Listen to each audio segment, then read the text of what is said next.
And then ideally is to remove all the fungus, viruses, bacteria. Hi, I'm Thomas Dawson with Dumpster Intervention Patrol.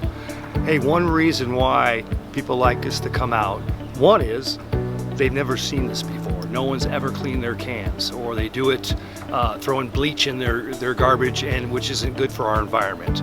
We came up with a system where we can pick the bin up, have it isolated with high pressure, high temperature, and basically deodorize, sanitize, and have a clean can like it's brand new. And we actually use a little bit of a powder scent at the end to give it actually a great scent, and it's a pro-bacterial. So if there is any left bacteria, that we're going to fight that. And three things that we're trying to create out here is to reduce the greenhouse gases, reduce unwanted bugs, animals, and rodents, and then ideally is to remove all the fungus, viruses, bacteria, anything that's living in there that we can't see, but we touch those cans and we bring it right back to our home or inside the can.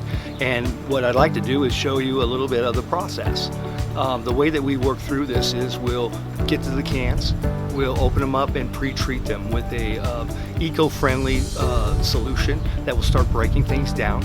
And then what we'll do is, if you have two bins or three or whatever, we'll work on one and we'll clean it.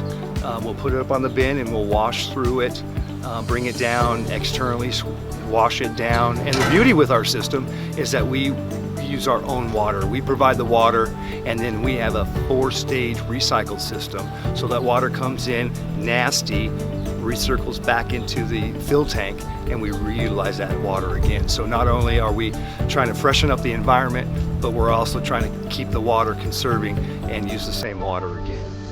I'm Thomas with Dumpster Intervention Patrol.